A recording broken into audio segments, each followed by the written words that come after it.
For faculty supporting Capstone multilingual writers, giving grammatical feedback to Capstone multilingual writers, Part 1.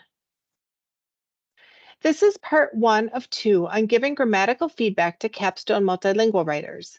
In Part 1 of this video series, I'm going to discuss why Capstone multilingual writers may continue to make grammatical errors, why grammatical feedback is important, how writers learn to fix grammatical errors, and some best practices for grammatical feedback.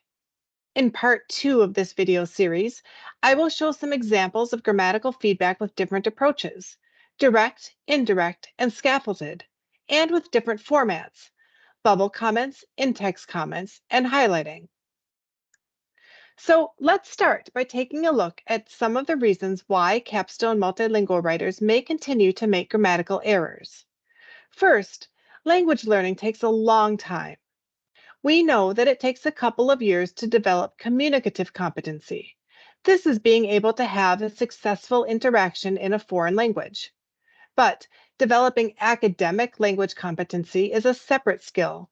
In fact, some statistics I've seen say that it takes another 6 to 8 years of studying the academic language to be successful pursuing an academic degree in that new language.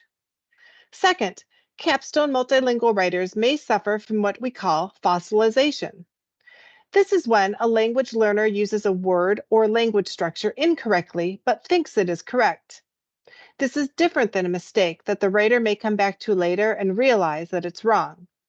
If a writer is fossilized in that error, they are not going to realize that they made the error and will not be able to self-correct for it.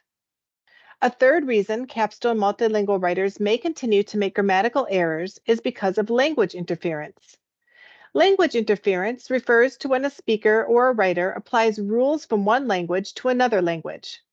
Sometimes this language transfer works, but other times the grammatical rules do not translate from one language to another. To give an illustration of this, one example I sometimes see in Capstone multilingual student writing is with plurals and adjectives. In English, the adjective keeps the singular form, while the noun that follows it can be either singular or plural. In some languages, however, both the adjective and the noun have singular and plural forms.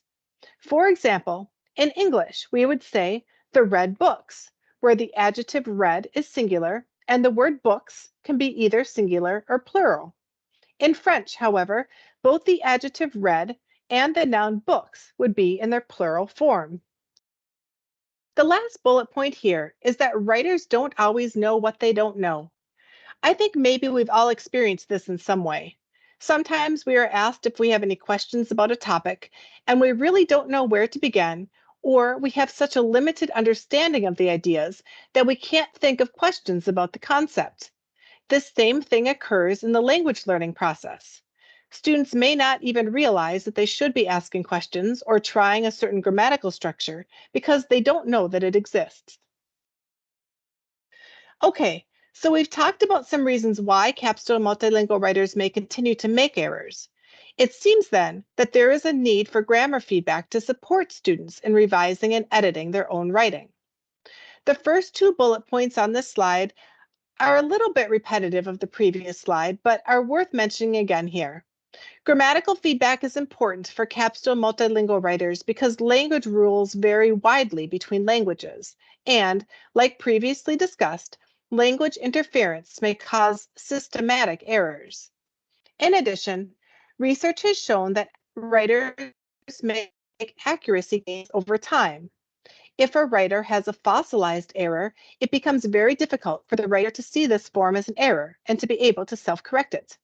By giving grammar feedback, we can help students not fossilize incorrect grammatical structures. Also, remember that language learning takes a long time, and academic language is its own separate skill set. Thus, these accuracy gains will be made over a long period of time. Another reason to give grammar feedback is because writers often value and expect this type of feedback.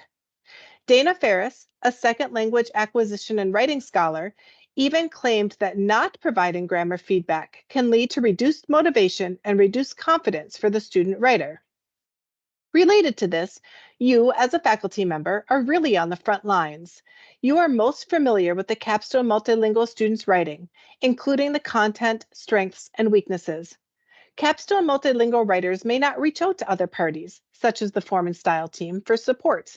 They may feel more comfortable with you and prefer to get their feedback from you. The next bullet point on the slide also relates back to accuracy gains over time. Writers need feedback at different stages of the writing process. It may take more than one attempt to fix a grammatical error, and writers are more willing and able to learn a rule when they have the chance to revise. Finally, written accuracy is important in the real world. We can argue that maybe we should adapt to different Englishes, or that we should approach writing with more of an accommodationist approach, where communication is emphasized. And if we understand what the writer says, that's good enough. However, in many circumstances, written accuracy is judged harshly. Think about your own reactions to something that you see posted on social media or elsewhere that contains grammatical errors. We often formulate opinions about the intelligence and credibility of the writer based on these types of errors, even if we know we shouldn't. Therefore, I think we owe it to Capstone multilingual writers to give them the tools that they will need to be successful in their own writing. If we can help Capstone multilingual writers build self-editing skills, they will be able to apply these in their jobs or whatever future writing they do. On this slide, then, let's look at how a writer learns to fix a grammatical error. This can be divided up into 5 steps. First is noticing that there is an error. Next is learning how to fix the error or knowing how to fix the error. Third is attempting to fix the error. Fourth is gaining feedback to determine if the attempt to fix the error was successful. And fifth, if the revision was not successful, it may be necessary to repeat steps 2 to 4 again. Like I previously mentioned, accuracy gains are made over a longer period of time. On the next 3 slides, I want to share some best practices for giving grammatical feedback. First, more generally, it's important to provide feedback on a range of issues. This includes both positive feedback and constructive feedback. This also includes giving feedback on both global issues, like content, organization, and development, and on local issues, like language use or grammar. Next, it can be helpful to focus on patterns of error.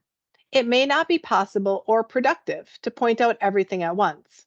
Instead, choose the most common types of error and give feedback on that. Then, on the next read, give feedback on other types of error, and so on. Third, use clear and direct language so that the feedback you give is easily understood. Related to this, encourage Capstone multilingual writers to ask you questions about your feedback if they don't understand. Fourth, I suggest that you use grammatical terms as a meta-language. In other words, it's okay to use grammatical terms like subject-verb agreement, past tense, articles, prepositions, etc. This can allow the writer to both understand why something is incorrect and to be able to direct the Capstone multilingual writer to further explanations as needed. Fifth, be aware of common errors and know where to find grammatical resources. These resources may help you, as the one giving the feedback, to define and explain the error, and it can help the Capstone multilingual writer so that they can use these resources to self-edit their work. This slide contains a list of some of the most common grammatical errors, according to researcher Dana Ferris. The list contains errors with sentence structures, simple, compound, and complex, and relatedly, sentence structure issues with run-ons and sentence fragments, parallel sentence construction, and relative restrictive and non-restrictive clauses. Next is errors with punctuation, especially commas and semicolons. Then there is word choice, verb tenses and verb forms, word forms, subject-verb agreement and noun endings, pronouns, articles, prepositions, and spelling. As noted on this slide, I recommend seeing the Faculty Smart Guide titled Giving Grammatical Feedback to Capstone Multilingual Writers for some form and style website links and some APA references. These links and references can be helpful for you to define and explain the error, and you can give the specific resources to the Capstone Multilingual writers with whom you work. Other considerations for giving grammatical feedback include the approach and the format. You can consider giving direct feedback, where you provide explicit written correction in response to the error. This includes modeling, explaining the grammatical rule, and or linking to resources. You can also consider giving indirect feedback, where you alert the writer to the error but give the writer the opportunity to fix the error on their own. This includes highlighting errors, giving general summary comments at the beginning or the end of the draft, or giving general comments indicating an error but not making the correction yourself. There is also the scaffolded approach, where you give more direct feedback on the first occurrence or on the first few occurrences of the error, leading to more indirect feedback on subsequent errors. In terms of format, you might choose to use bubble comments, in-text comments or fixes like track changes, or highlighting. For more support, please watch part 2 of this video series for some examples of grammatical feedback. I show examples of direct and indirect feedback with bubble comments, in-text comments and fixes, and highlighting. I also suggest visiting and bookmarking the Faculty Support for Working with Capstone Multilingual Writers page, located on the Office of Research and Doctoral Services website under the Form and Style resources. I've included the URL on this slide. This page contains information on Capstone Multilingual Student Writing Support sources that you can share with your students.